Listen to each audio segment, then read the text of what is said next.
హరే కృష్ణ. గత 2-3 రోజులుగా కొన్ని మీడియా సంస్థల ద్వారా మనం తెలుసుకుంటున్నాం, సుప్రీంకోర్ట్ ఆఫ్ ఇండియా తిరిగి ఇస్కాన్ బెంగళూరు టెంపుల్ యొక్క ఆ ఓనర్షిప్ని రివ్యూ చేయబోతోంది అనేసి కొన్ని వార్తలు వింటున్నమాట. మనం ఒకసారి దీని వెనకాల ఉన్న కాంటెక్స్ట్ ఆలోచిద్దాం. ఈ సంవత్సరంలోనే 16 మే సుప్రీంకోర్టు ఒక విశిష్టమైన హిస్టారిక్ ఆర్డర్ ఒకటి ఇచ్చింది.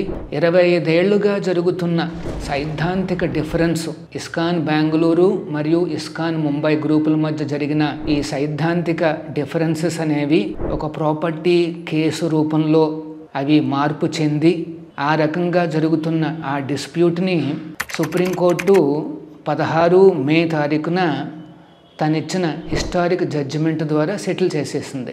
ఏమిటి దీనికి బ్యాక్గ్రౌండ్ అంటే 1977లో ప్రభుపాదుల వారు ఈ హరే కృష్ణ మూమెంట్ ఇస్కాన్లో ఏ రకంగా ఫస్ట్ సెకండ్ ఇనిషియేషన్స్ జరగాలి, ఏ రకంగా ఈ సంస్థ నడవాలి అని ఆయన ఇచ్చిన ఆదేశాలు జూలై 9th, 1977 అన్న ఒక ఆర్డర్లో ఉన్నాయన్నమాట.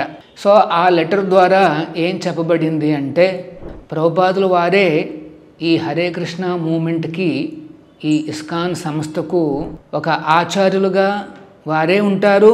ఎవరైనా కొత్తగా దీక్ష తీసుకుంటే వారందరూ కూడా ప్రభుపాదుల వారి శిష్యులే అవుతారు అని ఆయన ఒక ఫైనల్ ఆర్డర్ ఇచ్చారన్నమాట. సో ప్రభుపాదుల వారు మన కళ్ళకు అప్రకటితం కాగానే ఇస్కాన్లో 2 భేదాభిప్రాయాలు వచ్చాయన్నమాట. ఒక గ్రూప్ ఏమంటుంది అంటే, ప్రభుపాదుల వారు ఇచ్చిన జూలై 9th లెటర్ అనేది మనం ఫాలో కావాలి. ఇంకొక గ్రూప్ ఏముందంటే, కాదు ఫిజికల్ గురువు ఉండాలి అనేసి వాళ్ళు ఒక సెల్ఫ్ అపాయింటెడ్ సిస్టమ్ని వాళ్ళు ఏర్పాటు చేసుకున్నారన్నమాట.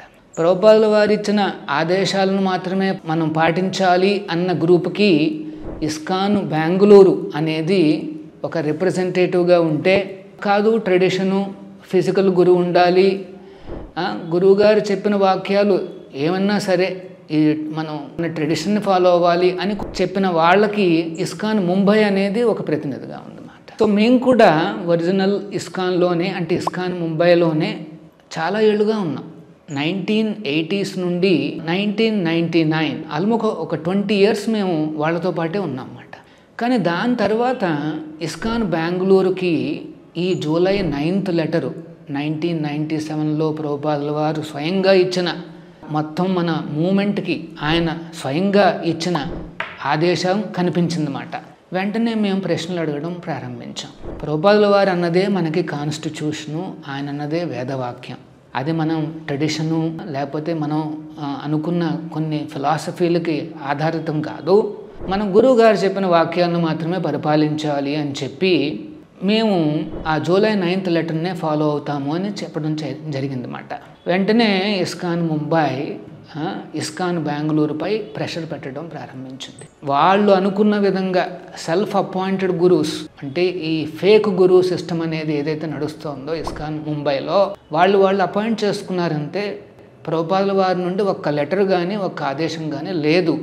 ఇప్పుడు ఏదైతే సిస్టమ్ నడుస్తుందో ఎవరైనా కావాలంటే మొత్తం వేదాభ్యాస అంతా వెతకచ్చు. ప్రస్తుతం ఇస్కాన్ ముంబైలో జరుగుతున్న ఈ గురు సిస్టమ్ అనేది దానికి ఏమన్నా ఒక బేసిస్ ఉందా అని మీరు కాస్త ఆలోచిస్తే, ఏమైనా డాక్యుమెంట్లో కానీ ఎక్కడైనా ఆలోచిస్తే మీకు కనిపిస్తుంది ఎటువంటి ఆదేశాలు, ఆయన రిటర్న్ ఆర్డర్ అంటూ ఏం లేదు ప్రభుపాదుల వారి నుండి. అట్లీస్ట్ ఇస్కాన్ బెంగళూరు వాళ్ళు ఫాలో అవుతున్న ఈ, అంటే మీరనే ఈ రిత్విక్ సిస్టము, దానికైతే అట్లీస్ట్ ఒక జూలై 9th లెటరు 1977 ఒక రిటర్న్ ఆర్డర్ అనేది ఉందన్నమాట. ఇస్కాన్ బెంగళూరుకి రిటర్న్ ఆర్డర్ ఉంటే ఇస్కాన్ ముంబైకి అసలు రిటర్న్ పర్మిషన్లు అంటూనే లేవన్నమాట. సో ఆ రకంగా ఇస్కాన్ బెంగళూరును కూడా తిప్పుకోవడానికి ముంబై ఎంతోగానో ప్రయత్నించింది. అందులో ఒక భాగమే ఈ కోర్టు కేసులు అన్నమాట. సో ఫస్ట్ లోవర్ కోర్టులో ఈ కేసులన్నీ ప్రారంభమయ్యాయి 1999, ఆల్మోస్ట్ 2000, అంటే ఒక 25 ఏళ్ల క్రితం అన్నమాట. అలా ప్రారంభమైనప్పుడు ఆ లోవర్ కోర్టు మొత్తం డాక్యుమెంట్స్ అన్నీ పరిశీలించి రికార్డులోకి తీసుకుని ఇస్కాన్ బెంగళూరుకే ఈ దేవస్థానం చెందుతుంది అని ఆర్డర్, జడ్జిమెంట్ ఇచ్చిందన్నమాట. ఇస్కాన్ బెంగళూరు అంటే హరే కృష్ణ హిల్, ఆ రాజాజీ నగర్లో ఉండే అతిపెద్ద దేవస్థానం అన్నమాట. అది ఇస్కాన్ బెంగళూరు, ఇస్కాన్ కర్ణాటక సొసైటీకి సంబంధించింది అని చెప్పిందన్నమాట. దానికి ఆ ఆర్డర్ నచ్చక ఇస్కాన్ ముంబై వాళ్ళు హైకోర్టుకు వెళ్ళారు. హైకోర్టులో జడ్జిమెంటు వారికి ఫేవరబుల్గా వచ్చింది. ఇస్కాన్ ముంబైకి చెందింది, ఇస్కాన్ ముంబై బ్రాంచు అన్నట్టుగా అది ఆర్డర్ వచ్చిందన్నమాట. అది వినగానే ఇస్కాన్ బెంగళూరు సుప్రీంకోర్టుకి అప్పీల్ చేసుకున్నాం. ఎన్నో ఏళ్లుగా నడుస్తున్న ఈ కోర్టు కేసులో, సుప్రీంకోర్టు కేసులో ఫైనల్ జడ్జిమెంటు ఈ 16 మే 2025 నాడు వచ్చిందన్నమాట. ఆ రోజున విజయోత్సవం, ప్రభుపాదుల వారి ఆ స్థానాన్ని, ఆ ఫిలసాఫికల్ అండర్స్టాండింగ్ని కన్ఫర్మ్ చేస్తూ ఆ ఉన్నత న్యాయస్థానం ఆదేశాలు జారీ చేసింది. Rajajinagar, Hare Krishna hill ISKCON temple ISKCON Karnataka సొసైటీకి సంబంధించింది, ముంబై సొసైటీ కాదు అనేసి ఒక తీర్పునిచ్చిందన్నమాట. సో ఆ రకంగా 2 ఇస్కాన్ గ్రూపులు అనేవి కన్ఫర్మ్ అయినాయి అన్నమాట. ఇస్కాన్ బెంగళూరు, ఇస్కాన్ కర్ణాటక, ఇంకోటి ఇస్కాన్ ముంబై అనేసి మాట. సో ఆ జడ్జిమెంట్ రాగానే ఇస్కాన్ ముంబై రివ్యూ పిటిషన్కి వెళ్ళిందన్నమాట. అంటే సుప్రీంకోర్టు ఆ డోర్స్ని నాక్ చేసిందన్నమాట. బయట ఈ స్టూడియో ఉంది, దానికి డోర్ బయట ఉంటారన్నమాట వాళ్ళు. అట్లా మాట ఇంకా సుప్రీంకోర్టులోకి ప్రవేశించలేదు, బయట నుండే వాళ్ళు దే నాక్డ్ ద డోర్, మాకు రివ్యూ చేయండి అనేసి. సో ఆ రివ్యూ అప్లికేషను 14 ఆగస్టులో చీఫ్ జస్టిస్ మరియు జస్టిస్ జార్జ్ మాసీ గారి ఆ బెంచ్ ముందుకు వెళ్ళింది బై సర్కులేషన్. వారు అది గమనించి చీఫ్ జస్టిస్ ఆఫ్ ఇండియా వారు ఏమన్నారు అంటే ఒక బెంచ్ని వారు ఏర్పాటు చేశారు. 2 జడ్జిలు ఉంటారు, justice Maheshwari and justice George Masih. వీరిద్దరితో కలిపి ఒక సుప్రీంకోర్టు బెంచ్ని తయారు చేశారు. వారికి ఈ రివ్యూ పిటిషన్ గురించి వారిని డిసైడ్ చేయమన్నారన్నమాట. సో ఇస్కాన్ ముంబై వాళ్ళు అడుగుతున్నారన్నమాట, మేము లోనికి రావచ్చా అంటే రివ్యూ పిటిషన్ మాది తీసుకోగలరా అని వారు అడిగారు. సో 2 జడ్జిలు కూడా వారిచ్చిన ఆ పిటిషన్లో ఉన్న డాక్యుమెంట్స్ అన్ని చదువుకున్నారు. జస్టిస్ జార్జ్ మాసీ ఏమన్నారు అంటే ఈ రివ్యూ పిటిషన్లో ఎటువంటి సబ్స్టెన్సు లేదు, సో దీన్ని మళ్ళీ వినాల్సిన అవసరం లేదు, దీన్ని కొట్టేయడం బెటరు, మీరు అక్కడే ఉండండి, లోనికి రావాల్సిన అవసరం లేదు అని చెప్పారు. కానీ ఇంకొక జడ్జి గారు జస్టిస్ మహేశ్వరి గారు ఏమన్నారు అంటే ఆ రివ్యూ పిటిషన్స్ని ఒక ఓపెన్ కోర్టులో వినడానికి మనం ఛాన్స్ ఇవ్వచ్చు, ఇష్యూ నోటీస్ చేయొచ్చు అన్నట్టుగా వారు ఇచ్చారన్నమాట. సో ఆ బెంచ్లో 2 జడ్జిలు విభేదాలు, దీన్ని స్ప్లిట్ వెర్డిక్ట్ అంటారన్నమాట. అంటే విభేదాలుగా వచ్చింది కనుక అది మళ్ళీ చీఫ్ జస్టిస్ ఆఫ్ ఇండియా ఆయన దగ్గరికి వెళ్ళింది అన్నమాట. వెళ్తే వారు ఈసారి ఏం చేశారు, 3 జడ్జిలు ఉండే ఒక బెంచ్ని ఏర్పాటు చేశారన్నమాట. సుప్రీంకోర్టు బెంచ్ని ఏర్పాటు చేస్తే అంటే ఇంకా ఇస్కాన్ ముంబై వాళ్ళు బయటే ఉన్నారు, డోర్ బయటే ఉన్నారు. వాళ్ళు అడుగుతున్నారన్నమాట, మేము మా రివ్యూని అప్లికేషన్స్ మమ్మల్ని లోనికి రానివ్వండి అనేసి. సో అప్పుడు రీసెంట్గా అంటే 3 డిసెంబర్ అంటే జస్ట్ ఒక 2-3-4 రోజుల క్రితం మాట వాళ్ళు ఏం చేశారు అంటే ఈ 3 జడ్జిల బెంచు వాళ్ళ లాయర్స్ని అడిగారన్నమాట, మీ దగ్గర ఏంటి పాయింట్స్ ఉన్నాయి, ఏమిటి, మేము ఎందుకు రివ్యూ చేయాలి. రివ్యూ అంటే అర్థం ఏమిటంటే ఇప్పుడు సుప్రీంకోర్టు ఆల్రెడీ జడ్జిమెంట్ ఇచ్చేసింది. సుప్రీంకోర్టు ఇచ్చిన జడ్జిమెంట్ని మళ్ళీ సుప్రీంకోర్టే రివ్యూ చేయమని అడుగుతున్నారన్నమాట. అది ఉన్నత న్యాయస్థానము. సో రివ్యూస్ అనేవి అంత అవసరం ఉండదన్నమాట. ఎందుకంటే ఎన్నో ఏళ్లుగా దాన్ని విచారించి ఫైనల్గా సుప్రీంకోర్టే ఒక ఆర్డర్ ఇచ్చిందంటే దానికి ఎంత వెయిట్ ఉంటుందో మనం గమనించవచ్చు. మరి అట్లాంటి సుప్రీంకోర్టుగా మళ్ళీ మనం వెళ్ళి మీరు ఇచ్చిన తీర్పుని మళ్ళీ రివ్యూ చేయండి అంటే అది కొద్దిగా రిగరస్గా దానికి కూడా ఒక ప్రొసీజర్ ఉందన్నమాట. సో ఆ ప్రొసీజర్ ప్రకారం వీళ్ళు ఏమన్నారు అంటే సరే అంటే ఎందుకు వినాలి మీ దగ్గర ఈ రివ్యూ పిటిషన్స్ని, మేము ఓపెన్ కోర్టులో ఎందుకు వినాలి చెప్పండి అని అడిగారు. సో 3 డిసెంబర్లో మనం చూసాము వాళ్ళ లాయర్సు ఒక 2 పాయింట్లు చెప్పారన్నమాట. చెప్తే అప్పుడు ఈ ధర్మాసనం ఏం నిర్ణయించుకుంది అంటే సరే ఛాన్స్ ఇవ్వాలని చెప్పి, ఎందుకంటే విన్నది వాళ్ళ ఇస్కాన్ ముంబై తరపున లాయర్స్ మాత్రమే, మరి మన తరపున కూడా వినాలి కనుక అప్పుడు వాళ్ళు ఒక ఇష్యూని నోటీస్ చేశారన్నమాట. అంటే ఇస్కాన్ బెంగళూరుకు కూడా ఒక ఛాన్స్ ఇస్తూ మీరు సబ్మిట్ చేయండి, మీ వాదనలు ఏమన్నా ఉంటే వాటిని అన్నిటిని మీరు సబ్మిట్ చేసుకోవడానికి ఒక నోటీస్ని ఇష్యూ చేస్తారన్నమాట. అంటే మమ్మల్ని కూడా అలర్ట్ చేయడం అన్నమాట. అది అర్థం నోటీస్ అంటే అదేదో నెగిటివ్ కాదు. సో వాళ్ళు ఏమన్నారు అంటే ధర్మాసనం ఏం చెప్పింది అంటే సరే ఈ పిటిషన్స్ అన్నీ కూడా మేము ఓపెన్ కోర్టులోనే వింటాం, అంటే వాళ్ళ లాయర్సు మీ లాయర్స్ ఇద్దరు ఉంటారు, ఈ ఓపెన్ కోర్టులో మేము వింటాము, కానీ ఫస్ట్ ఇప్పుడు మేము ఇచ్చిన ఈ నోటీసులన్నీ కూడా అందరూ రెస్పాండెంట్స్కి చేరుకోవాలి. అంటే ఇస్కాన్ బెంగళూరులో ఉన్న ప్రతి రెస్పాండెంట్ ఆ లాయర్స్ వీళ్ళందరికీ కూడా చేరుకోవాలి. అయితే హూఎవర్ ఈజ్ ఇన్వాల్వ్డ్, ఎవరైతే ఇన్వాల్వ్ అయి ఉన్నారో వాళ్ళందరికీ నోటీస్ అందాలి, ఈ సర్వీస్ చేరాలి అని చెప్పి ఆ ధర్మాసనం ఏం చెప్పింది అంటే 22 జనవరి వరకు మేము టైం ఇస్తున్నాము. అంటే వచ్చే కొత్త సంవత్సరం 22 జనవరి 3 గంటలకు మళ్ళీ ఒక డైరెక్షన్ కోసం కలుద్దాం. ఏంటప్పుడు అందరికీ నోటీసెస్ వెళ్ళాయా, అందరికీ ఇన్ఫర్మేషన్ చేరిందా, అది గమనించడానికి మాట. ఒకసారి అది కన్ఫర్మ్ అయితే అందరికీ చేరుకున్నది, ప్రూఫ్లన్నీ ఉన్నాయి అని అర్థమైతే దాన్ని అప్పుడేమవుతుంది, అప్పటి నుండి ఇంకొక 6 వారాల సమయం ఇవ్వడం జరుగుతుందన్నమాట. అంటే నోటీస్ వచ్చిన తర్వాత ఇరుపక్షాలు కూడా వాళ్ళ ప్లీడింగ్స్ అన్నీ కూడా సబ్మిట్ చేయొచ్చు. అంటే ఇస్కాన్ బెంగళూరు వాళ్ళు రాస్తారన్నమాట, ఏంటంటే వాళ్ళు చెప్పిన పాయింట్లు ఆల్రెడీ కవర్ అయిపోయినాయి జడ్జిమెంట్లో, రివ్యూ అవసరం ఉండదు అనేసి ఇస్కాన్ బెంగళూరు వాళ్ళు చెప్తారు. ఎందుకంటే అవి there is no error on the face of the record, ఇది టెక్నికల్ వర్డ్ మాట. అంటే ముఖం మీదే కనిపించే మిస్టేక్స్ అంటూ లేదు. మరి ఇస్కాన్ బెంగళూరు అలా చెప్తుందన్నమాట. ఒకవేళ ముంబై వాళ్ళు కాదు ఏదో ఉన్నాయి అంటే సరే వాళ్ళకి సంబంధించిన ప్లీడింగ్స్ అన్నీ కూడా వాళ్ళు ఇస్తారన్నమాట. సో ఆ రకంగా వీళ్ళు ఇరుపక్షాల వాళ్ళు కూడా ఏమైనా డాక్యుమెంట్స్ ఇవ్వడానికి వాళ్ళు ఫైల్ చేసుకుంటే 6 వారాల లోపల చేసుకుంటే అప్పుడు ఫిబ్రవరిలోనో మార్చిలోనో ఒక హీరింగ్ వస్తుందన్నమాట. అప్పుడు ధర్మాసనం మళ్ళీ కూర్చుని అప్పుడు వాళ్ళు ఏమి అనలైజ్ చేస్తారంటే అప్పుడు బెంగళూరు నుండి వచ్చాయి డాక్యుమెంట్స్, ఒక వీళ్ళ నుండి కూడా ఏవో డాక్యుమెంట్స్ వచ్చాయి. అడ్మిసబిలిటీ అంటే వాళ్ళని లోనకి రానివ్వాలా వద్దా, ఇంకా బయటే ఉన్నారు ఇస్కాన్ ముంబై వాళ్ళు, డోర్ దాటి లోనకి ఇంకా రాలా.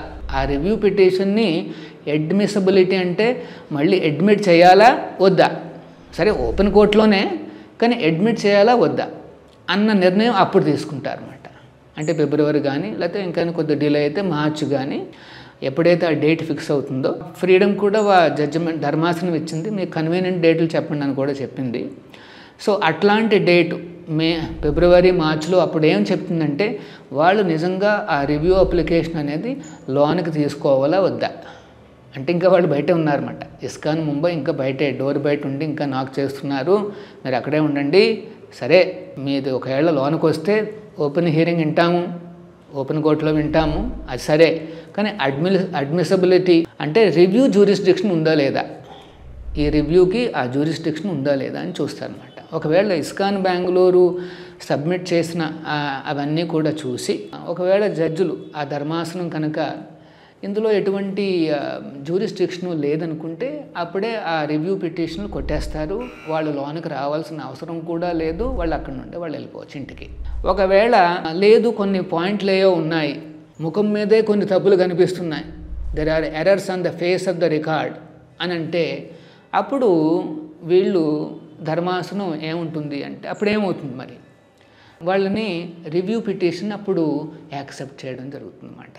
అంటే ఇప్పుడు లాస్ట్ 2-3 డేస్లో పెద్ద పెద్ద న్యూస్లు వచ్చేస్తున్నాయి, ఏమని మళ్ళీ supreme court Hare Krishna ISKCON Bengaluru temple యొక్క ఓనర్షిప్ని మళ్ళీ రీఎగ్జామిన్ చేయబోతోంది, రివ్యూ చేయబోతుందని వార్తలు వచ్చాయి. కానీ నిజమైన పరిస్థితి ఏమిటంటే ఇంకా వాళ్ళు బయటే ఉన్నారు, ఇస్కాన్ ముంబై వాళ్ళు బయట ఉండి మేము రావచ్చా, మమ్మల్ని అడ్మిట్ చేయండి అని అడుగుతున్నారు.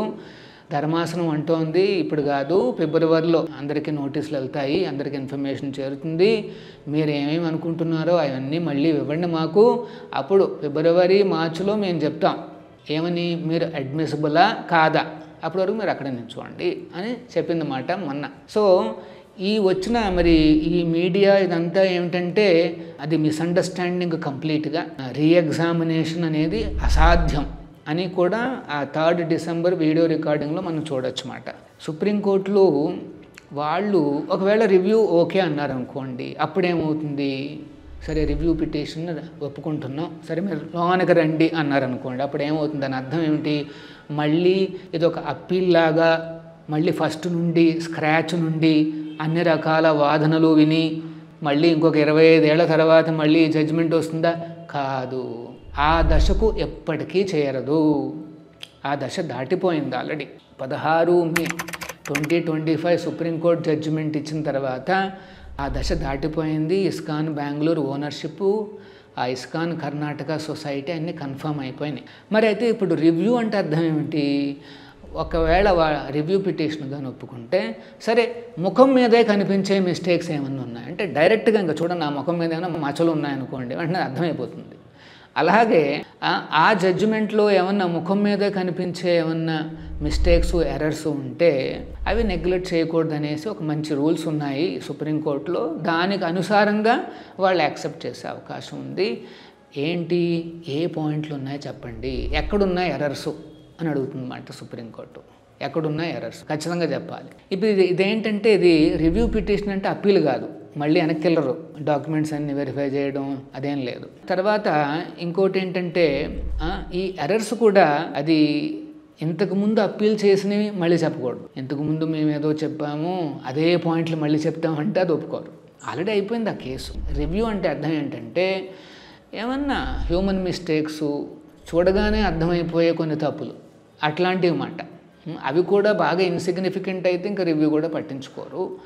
ఒకవేళ చాలా ఇంపార్టెంట్ మిస్టేకు మిస్ అయిపోయింది, చూడగానే అర్థమైపోతుంది అంటే అప్పుడు వాళ్ళు తీసుకుని ఆ మిస్టేక్ని మాత్రమే కరెక్ట్ చేస్తారు. మొత్తం ఆర్డర్ని మళ్ళీ వెనక్కి తోసేసి మళ్ళీ ప్రారంభం నుండి అంటూ ఏమీ ఉండదు. ఇంతకుముందు బెంచు ఆ రాసిన జడ్జిమెంట్ అంతా కూడా ఇంటాక్ట్గా ఉంటుంది. ఎక్కడైనా కొన్ని మిస్టేక్స్, మొహం మీద కనిపించే మిస్టేక్స్ ఏమన్నా ఉంటే వాటిని మాత్రమే కొద్దిగా రెక్టిఫై చేసి, దాని ఇంపాక్ట్ ఏమన్నా ఉంటే దాని ప్రకారం కొద్దిగా జడ్జిమెంట్ని అడ్జస్ట్ చేసి అప్పుడు ఫైనలైజ్ చేసేస్తాయన్నమాట. మా ఇస్కాన్ బెంగళూరు ఇది మనం చాలా కాన్ఫిడెంట్. ఎందుకు? ఇది ఒక సివిల్ కేసు మాట. ప్రాపర్టీ ఇష్యూ అంటే ఇది ఒరిజినల్గా సైద్ధాంతికం. దీన్ని వాళ్ళు ప్రాపర్టీ కేసు కింద మార్చేశారు. వాళ్ళ ఉద్దేశం ఏంటంటే వీళ్ళ దగ్గర ఉన్న ఈ పెద్ద టెంపుల్ లాగేసుకుంటే వీళ్ళ సిద్ధాంతం కూడా ఇంకా ఏమవుతుంది, నీరు గారిపోతుంది అనేసి వారు ఏమనుకున్నారు, ఆ టెంపుల్ని లాగేసుకోవడానికి ప్రయత్నిస్తున్నారు అన్నమాట. ఇప్పటికీ కూడా ఓడిపోయినా సరే మళ్ళీ ఇంకా ప్రయత్నాలు చేస్తూనే ఉన్నారు. సైద్ధాంతికంగా మనల్ని బలహీనపరచడానికి, అంటే వీళ్ళు నీరు గార్చడానికి, ఫేక్ గురువు సిస్టమ్ కంటిన్యూ చేసుకోవడానికి వాళ్ళు చాలా ప్రయత్నాలు చేస్తున్నారు అన్నమాట. ఈ ప్రయత్నాల్లో భాగం ఏమిటంటే ఇస్కాన్ బెంగళూరు దేవస్థానాన్ని కూడా తీసుకుపోవడం, మా నుండి తీసుకోవడం అన్నమాట. ఇది వాళ్ళ యొక్క స్ట్రాటజీ. కానీ భగవంతుడు కృష్ణుడి యొక్క మెర్సీ, ఈ ప్లానెట్లో ఎవరైనా సరే ఆ విశ్వగురు ప్రభుపాదుల వారి ఆశ్రయాన్ని పొందొచ్చు, ఎవరైనా సరే ఆ విశ్వగురువుల యొక్క దీక్షను పొందొచ్చు. ఆయనే ఈ మన సంస్థకు దీక్ష గురువు అన్న ఆపర్చునిటీ ఇప్పుడు ఇస్కాన్ బెంగళూరు సంస్థ ద్వారా మనకందరికీ లభిస్తోందన్నమాట. ఇది సిగ్నిఫికెన్స్. దీన్ని వాళ్ళు ఒక ప్రాపర్టీ కేసు కింద మార్చేసి అదేదో మధు పండిత్ ప్రభు ప్రాపర్టీ కోసం ఫైటింగ్ చేస్తున్నారు అన్నట్టుగా చూపించున్నారు అన్నమాట.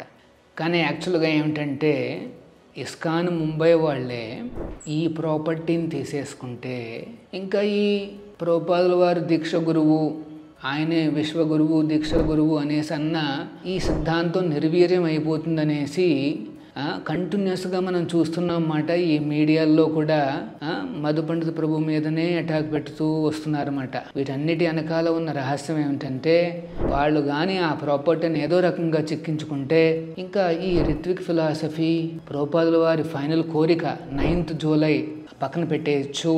ఫేక్ గురువులు, సిటీ గురువులు, ఇట్లాంటి గురు సిద్ధాంతాలు వాళ్ళకి కావాల్సినవి సృష్టించుకుని ఆ ఫేక్ గురువు సిద్ధాంతాన్ని కంటిన్యూ చేయొచ్చు అన్నది వారి నిజమైన ఉద్దేశం అన్నమాట. సో ఈ రివ్యూ పిటిషన్స్ మళ్ళీ ఫిబ్రవరి, మార్చ్లో మళ్ళీ వచ్చే అవకాశం ఉంది.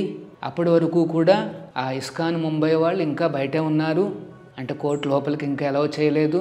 ఒక్కసారి ఆ ఫిబ్రవరి, మార్చిలో మాత్రమే చెప్తారు వాళ్ళు ఇంకా లోనికి రావడానికి అవకాశం ఉందా లేదా అనేసి అప్పుడు చెప్తారు. అప్పుడు మాత్రమే వారికి ఆ ఛాన్స్ అనేది ఉంటుందన్నమాట. ఈ లోపల వచ్చిన ఈ మీడియా వార్తలు కానీ, సోషల్ మీడియా సమ్ ఇన్ఫర్మేషన్ కానీ మనం సీరియస్గా పట్టించుకోవాల్సిన అవసరం లేదు. నిజమేమిటంటే సుప్రీంకోర్టు, మీరు ఆ వెబ్సైట్కి వెళ్ళొచ్చు, అక్కడుండే ఆర్కైవ్లో చూడొచ్చు, ఇంకా అడ్మిషన్ అనేది జరగలేదు. రివ్యూ పిటిషన్స్ అడ్మిషను ఫిబ్రవరి, మార్చిలోనే జరగబోతోందన్నమాట. సో ఇవి విశేషాలు. మన అందరం కూడా ప్రభుపాదుల వారి యొక్క అనుగ్రహం ఈ ప్లానెట్కి ఇంకా లభించాలి. ఆయన యొక్క ఆశ్రయము దీక్ష అందరికీ లభించాలని ప్రార్థిస్తూ మనం ఆ భగవంతుని ప్రార్థిద్దాం. హరే కృష్ణ.